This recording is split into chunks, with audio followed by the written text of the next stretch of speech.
Kulo nek debate omong malah kudu guyu.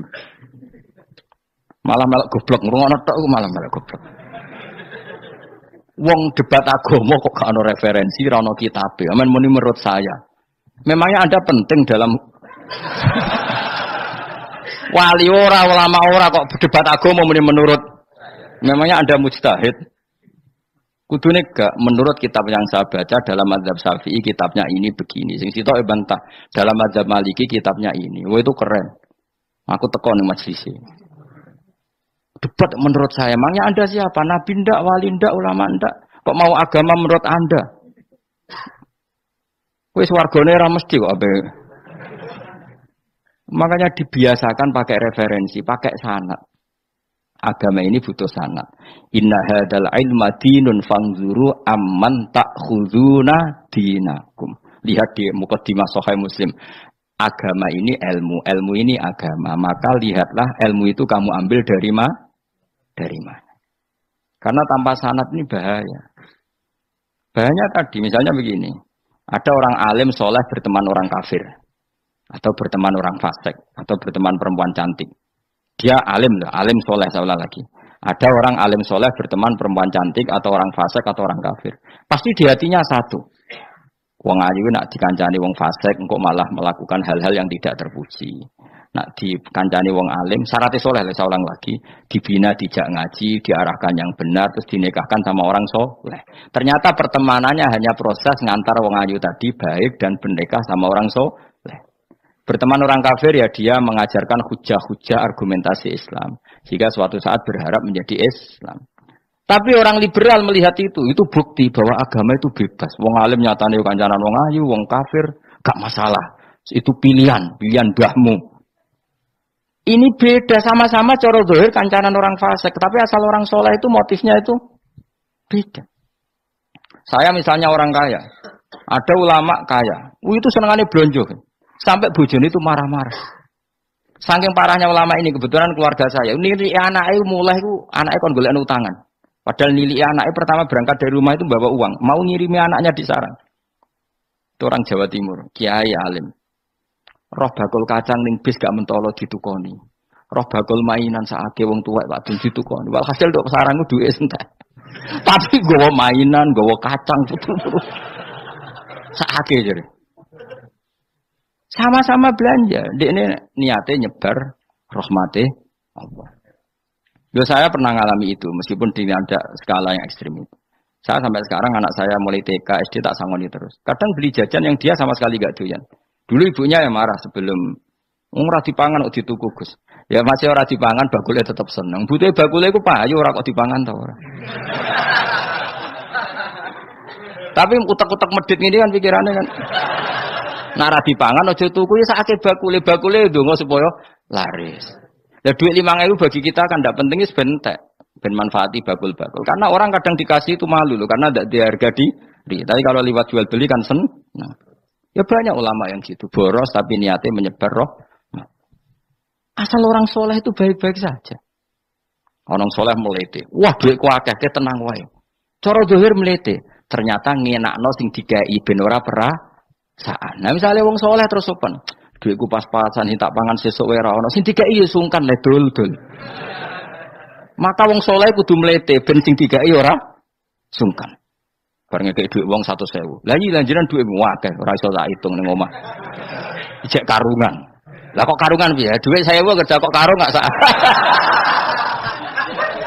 Butuh wae ngenakno sing digawe apa? Ngenakno sing digawe. Asal wong soleh, dekne ngomong gitu itu niatnya juga soleh. Tapi nak wong ra soleh pancen mlete tenan. Bolak-balik wong ra soleh iku masalah. Makanya kancani wong soleh. Untuk wong soleh itu orang yang luar biasa. Kanjeng Nabi itu nak daharu sering ning jobo. Ya biasa.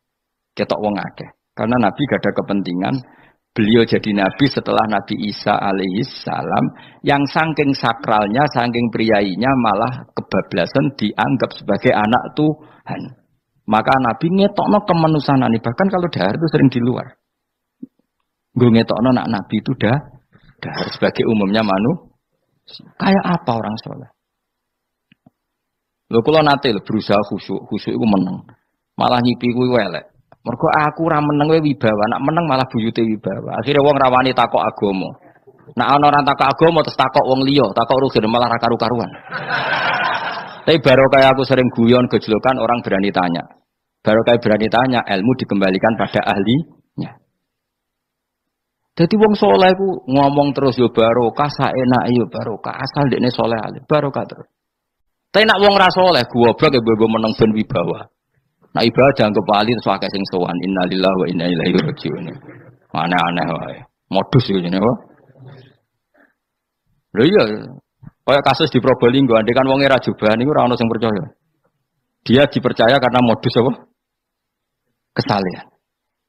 Umpama ndekne nganggo kathok seprapat terus pakpon ning pasar, ayo aku bisa gadakan uang, percaya ta ora?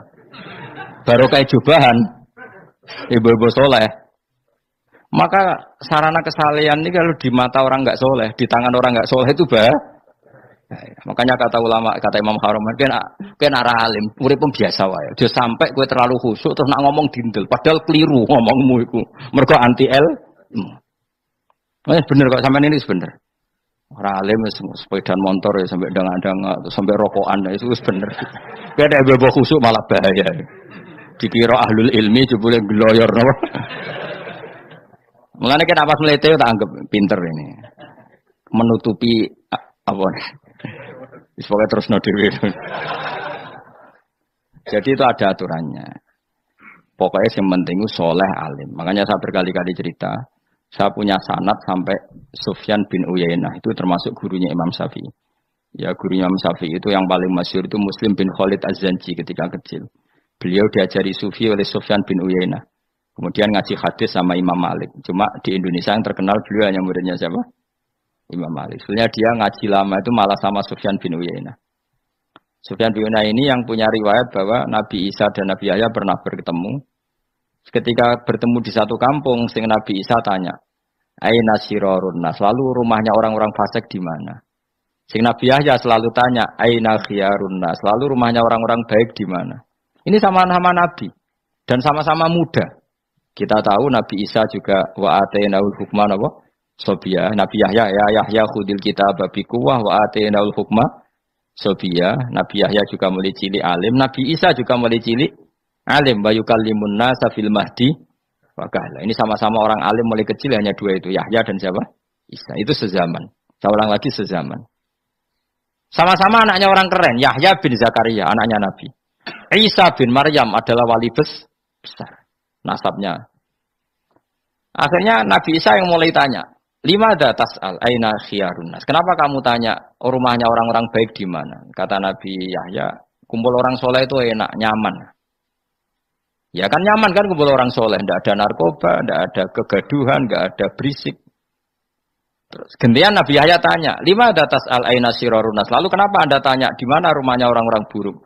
Terus kata Nabi Isa, "Anan Nabi, saya ini Nabi, biman zilatit tabib, ibarat dokter, udawil mardo. Maka saya mengobati yang sakit." Kalau Anda seorang dokter, nyari sampling penyakit, nyari di endemik daerah penyakit apa daerah sehat? Penyakit. Ya tapi kalau kamu takut ketularan, nyari daerah sehat apa daerah berpenyakit? Itu sama-sama mazhab dalam ilmu. Dulu itu ya biasa, perbedaan seperti itu biasa saja. Karena semuanya karena ilmu. Sekarang enggak, kubu sebelah yang ngotot, kubu sebelah ya dalile pokoknya. Mana ada ilmu dalile pokoknya? Pokoknya kunut itu gini, kalau enggak kunut gini. Memangnya Imam Syafi'i lahir tahun berapa? Kunut dak kunut itu ada sebelum tahun 12 dan tahun 26. Gue eleng-eleng. Nak di vulgar roh cari vulgar. Nah iku ra paham banget tenan. Maka orang-orang alim taunya ya kunut dadak kunut itu al-khilaf baina madzhab Syafi'i wa madzhab Abi Hanifah. Sekarang tahu-tahu di zaman akhir jadi politik identitas. Kayak misalnya begini, tak contohkan lagi perdebatan. Pakai peci putih. Gus Naji itu putranya Mbah Mun, meyakini pakai peci putih sunat sehingga santrinya pakai peci putih. Mbah saya Ki Hamid Pasuruan juga pakai peci putih. Santri sebelah kiri semuanya pakai peci putih karena putih itu sunat ya sudah pakai peci putih. Tapi kalau Mbah Mun itu santrinya nggak boleh pakai peci putih, haram kata beliau. Kata beliau Cung kajine wong desa-desa nganti adol Tegal, adol sawah. Mbok saingi ketuli 5.000. Nglarakno atine wong dosa apa haram? Dosa, Mbah. Lah ya iku dosa, mulane haram. Sehingga takanya akan santri sarang semua. Enggak ada santrinya bangun pakai peci putih, kecuali yang sudah kaji. Karena pikiran beliau itu menyakiti orang katanya. Karena kaji ini adol Tegal disaingi 5.000. Tapi Mbah Mun sebagai orang alim yang membiarkan pondoknya Gus Naji pakai peci putih. Mbah Naji juga membiarkan ketika pondoknya Mbah Mun pakai hitam. Makanya saya keterusan peci itu. Saya itu sudah kaji, tapi karena saya mulai dulu nggak pernah pakai peci putih terus keterusan sampai sekarang. Tapi suatu saat aku juga ngagukan kan, entah kapan suatu saat. Jadi aku soal Nabi ya keturunan iri, keterusan diharamno terus kebablasan ini. Itu logika ijtihad. Sama misalnya khasnya ulama itu pakai jubah, pakai apa? Ya sudah itu khasnya ulama. Terus kayak misalnya neng parkiran macak ngono, alasannya anut ulama. Kira-kira menyinggung orang apa ndak kira-kira? Kue kelakuan cek ra karuan jubah sunah Rasul terus kene parang tritis delok wong macem-macem jubah. Kacau gak? Elek-eleki nasab apa enggak? Boy orang itu mikir, jadi karena ada selalu masalah ijtihadiyah. Abdullah bin Mas'ud dulu itu kalau sholat itu nggak pernah pakai baju resmi, seringnya pakai sarung tok, kadang nggak pakai baju. Ketika ditanya, kamu ashabu Rasulillah, kenapa sholat dengan cara seperti itu? Terus beliau ngendikan, wong ben roh nak standar minimal sholat seperti ini. Kalau saya sholat selalu pakai pakaian sempurna, nanti dikira itu aturan fardu dan umat menjadi berat. Sampai seperti itu ulama menjaga konstitusi bahwa yang penting dalam sholat adalah satrul aurah. Zaman itu sudah sahabat dan tabiin karena Nabi sudah wafat itu sudah pakai pakaian lengkap.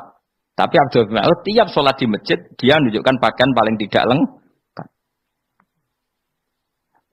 Jadi pernah beliau sholat itu hanya pakai sarung terus diikatkan di lehernya. Ketika ditanya, dulu kita dengan Nabi pernah sholat seperti ini. Akhirnya ulama menjadi tahu nak ngono sholat paling pokok itu nutupi mabena surah war rukbah. Andai kan tidak ada cerita Abdul bin Mas'ud mungkin dikira sholat syarat sahnya ya seperti itu. Maksudnya pakai jubah terus, pakai pakaian begitu terus. Barokahnya Abdul bin Mas'ud orang tahu standar minimal. Jadi kalau ulama itu motifnya seperti itu. Rasulullah kira-kira senang qiyamul lail apa enggak? Senang. Tapi beliau qiyamul lail di masjid hari keempat, hari kelima sudah tidak keluar ke masjid. Karena Nabi kalau selalu melakukan nanti dikira fardu. Tapi kalau enggak melakukan nanti orang enggak qiyamul lail. Maka Nabi pernah melakukan ya pernah tidak.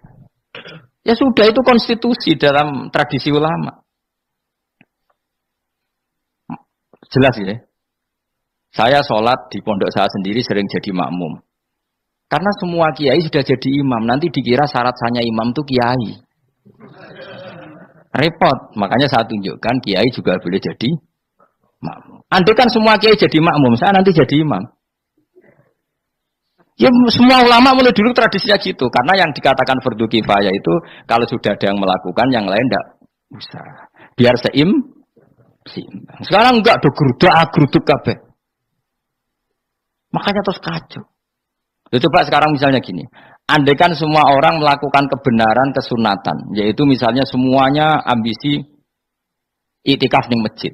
Terus tidak ada orang melakukan kebenaran ngerumat yatim, ngerumat jenazah, ngerumat jalan-jalan raya. Kan kacau. Mergo semuanya satu variasi kebenaran itikaf di masjid. Yatim sedang do mati, mergo do itikaf kabeh.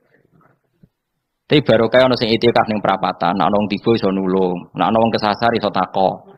Baru kayak wong sing itikaf ning perapatan. Sayange terus bidung-bidung barang ku sayange. Sajane niat itikaf ku sah. Nawaitul iktikaf linusratit thoriq. Niat ingsun itikaf nulungi dalan ben nek ana wong butuh. Coba sekarang, orang yang kecelakaan, pertolongan emergensi orang yang itikaf di jalan apa yang di masjid? Di jalan, barokahnya banyak, itu tim SAR gratis. Umpama do niat soleh kabeh bumine pangeran, sah mbok itikaf. Mulai sesuk gak apa-apa, itikaf ning perapatan.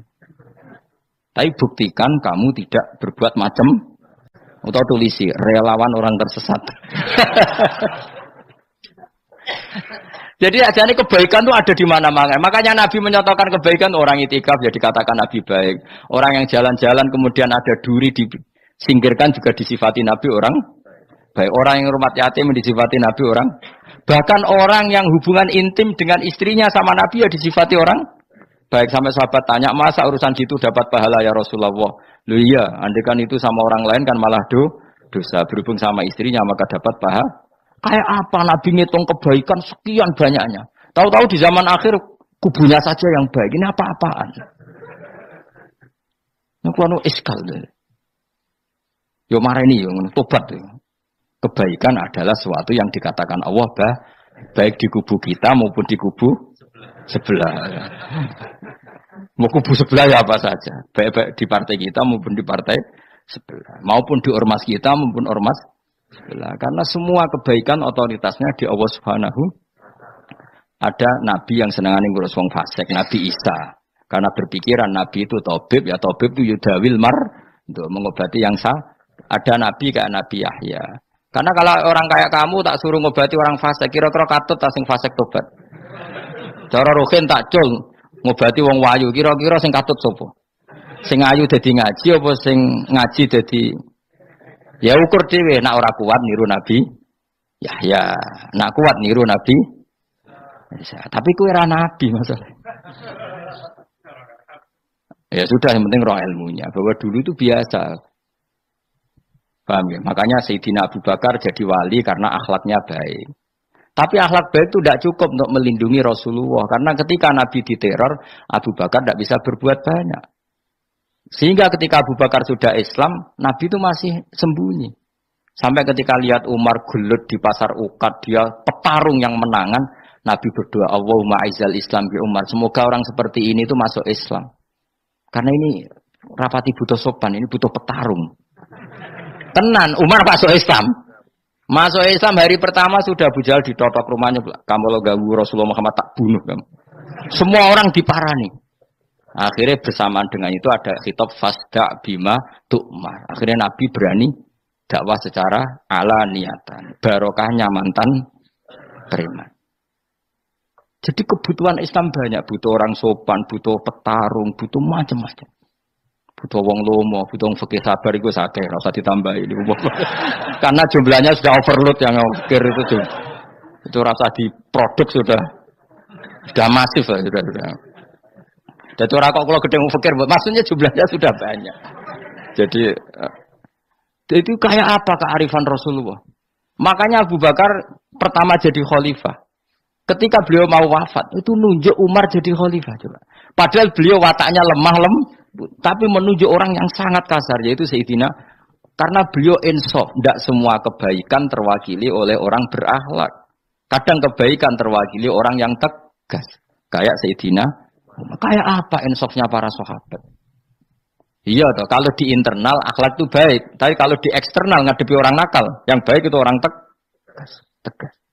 Coba misalnya ada preman di perapatan, mau ganggu kiai, itu di santri sopan mau diluk, pusing kan? Tidak di semua antri kayak roken mantan preman. Ayo gelut. Oh mati orang ninggal popo.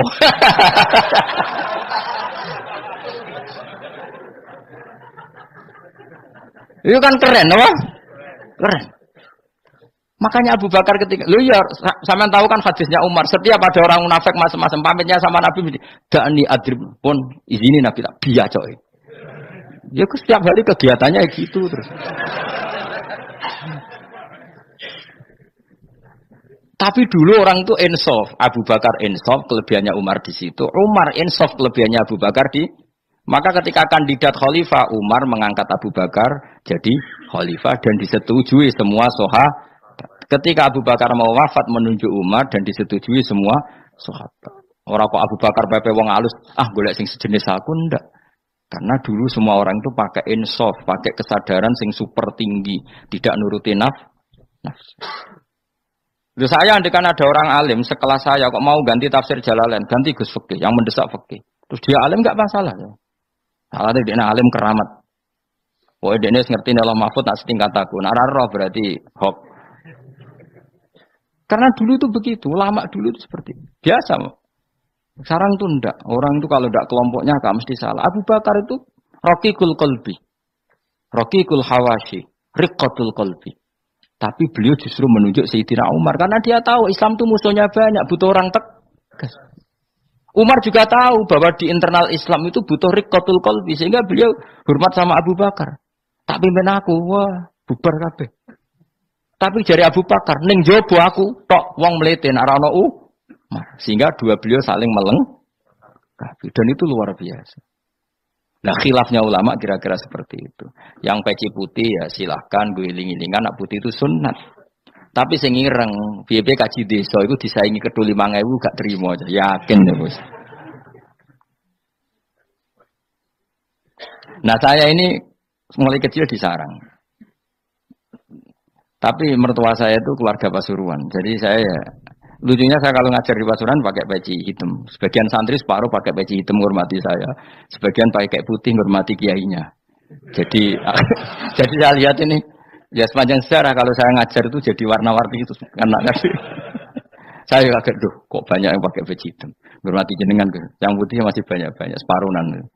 Ya enggak ada yang merencanakan, ya alami saja. Nah, sampean bener di. Putih apa hitam? Putih apa hitam? Bebas. Karena tadi ini masalah apa? Istihad. Pun kalau terus nang. Supaya sementing wau iman itu apa sesuatu yang absolut. Maka kita andaikan Allah tidak bikin surga neraka pun kita tetap sebagaimana kita mengatakan 1 tambah 1 2 dapat hadiah apa? Tidak dapat hadiah ya tetap mengatakan 2.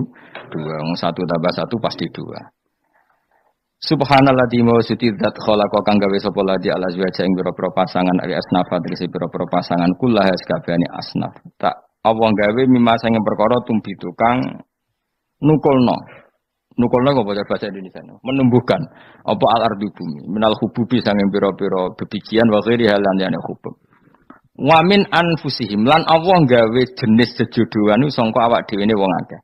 Jadi Allah bikin sesuatu itu berjodoh-jodoh, berpasang-pasangan. Termasuk manusia juga berpasang-pasangan. Minat zukuri sing pira-pira lanang walinasilan pira-pira wedok, wa mimalan sing perkara layak lamun kang ora ngerti sapa wong akeh. Maksudnya zaman belum ditemukan listrik misalnya atau belum ditemukan apa saja yang zaman itu enggak ada. Allah ngendikannya gini, Maha suci zat yang bikin tetumbuhan, bikin hewan semuanya berpasang-pasangan, termasuk manusia juga berpasang-pasangan. Dan Allah juga bikin berpasang-pasangan dari sesuatu yang sekarang belum dikenal di era itu. Jadinya wa mimma layak lamun. Ya era itu misalnya nggak ada listrik, tapi setelah ada listrik ya sama, ada plus ada minus. Jadi sama tetap polanya asal selain Allah itu pasti berpasang. Meskipun sesuatu itu sekarang belum dikenal. Kayak zaman dulu kan belum ada listrik, tapi setelah ditemukan listrik juga ada plus, ada minus. Itu jenis wa mimma layak lamun dan dari sesuatu yang kamu tidak tahu. Minal makhlukati sing pira-pira makhluk al ajibati kang gawakno al horibati kang aneh utawa kang langka alam wa ayatul mulk. Subhanallah wa bihamdi. Ada khalqihi wa ridha nafsihi wa zinata arsyihi wa mintada kalimat